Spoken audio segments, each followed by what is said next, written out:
Hello everyone, आज हम हमारे कक्षा 6 के अध्याय 2 की पहली प्रश्नावली 2.1 करना प्रारंभ करेंगे। तो देखिए, पहला प्रश्न है 10,999 के बाद अगली तीन प्राकृतिक संख्याएं लिखिए। अगली तीन प्राकृतिक संख्याएं, अगली तीन मतलब हमने क्या सीखा है इसे? परवर्ती।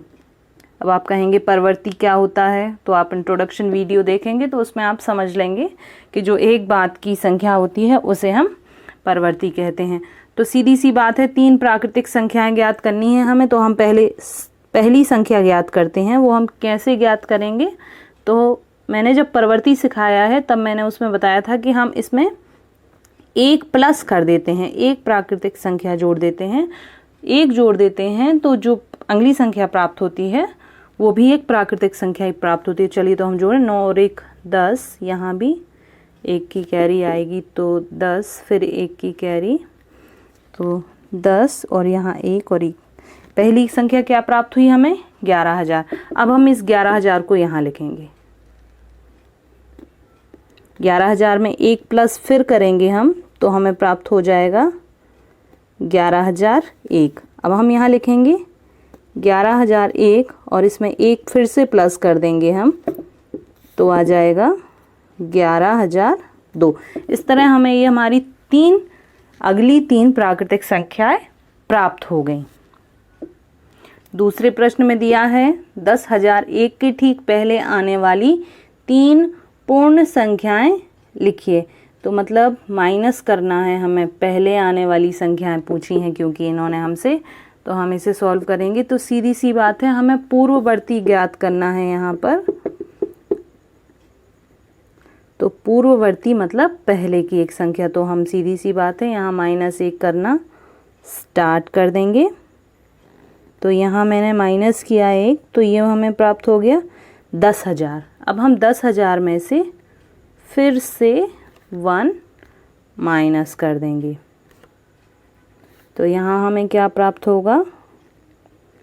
9,999। अब 9,999 में से एक माइनस करेंगे तो हमें प्राप्त होगा 9,998। तो 10,001 के ठीक पहले आने वाली तीन पूर्ण संख्याएं अब हमें प्राप्त हो चुकी हैं। सबसे छोटी पूर्ण संख्या कौन सी है? तीसरा प्रश्न कहता है। तो हमने जब इंट्रोडक्शन पढ़ा था तो हमने उसी में लिखा था कि जब हम प्राकृतिक संख्याओं में शून्य जोड़ देते हैं तो वो हमारी कौन सी संख्या बन जाती हैं? पूर्ण संख्या बन जाती हैं। इसीलिए हमारी सबसे छोटी पूर्ण संख्या क्या होगी? शून्य होगी। चौथा प्रश्न है 32 से 53 के बीच कितनी पूर्ण संख्याएं हैं? तो 32 और 53 के बीच में बोला है तो ना तो 32 आएगा ना ही 53। हम बीच की निकालेंगे तो 33, 34, 35, 36, 37, 38, 39, 40, 41, 42, 43, 44, 45, 46, 47, 48, 49, 50, 51 और 52। अब हम इन्हें गिने 1 2 3 4 5 6 7 8 9 10 11 12 13 14 15 16 17 18 19 20। तो मतलब इनके बीच में कितनी पूर्ण संख्याएं हैं? 20 पूर्ण संख्याएं हैं। इसके बाद हम अपना पांचवा प्रश्न है निम्न के परवर्ती बताइए। तो ए में दिया है, पहले हम देख लें क्या लिखा है। इकाई, दहाई, सैकड़ा, हजार, 10,000, लाख, 10 लाख। तो हम क्या पढ़ेंगे? 24,40,701। तो इसका हमें निकालना है परवर्ती। परवर्ती मतलब के बाद की संख्या मतलब +1। हम एक को जोड़ देंगे तो यहाँ हो जाएगा 2 0 7 0 4 4 2। ये ज्यों का त्यों रहेगा। तो हमने परवर्ती निकाल लिया, जो कि निकालना बहुत ही आसान है।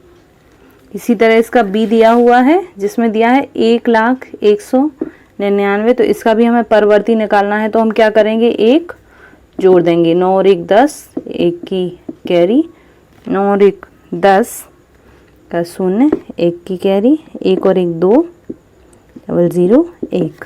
अब करेंगे सी। इसमें भी वही हमें परवर्ती निकालना है, तो हम 1 जोड़ देंगे।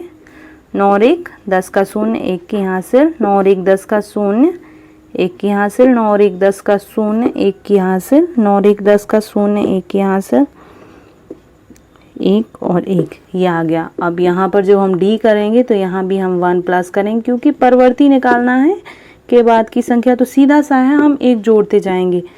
यहाँ आ जाएगा 1 और बाकी सभी संख्याएं ज्यों की त्यों हम नीचे उतार देंगे, क्योंकि सिर्फ 1 ही जोड़ना था जो इसके स्थान पर जुड़ चुका है और हमें हमारी संख्या प्राप्त हो चुकी है। इस तरह से इसका ये 5वां प्रश्न समाप्त होता है।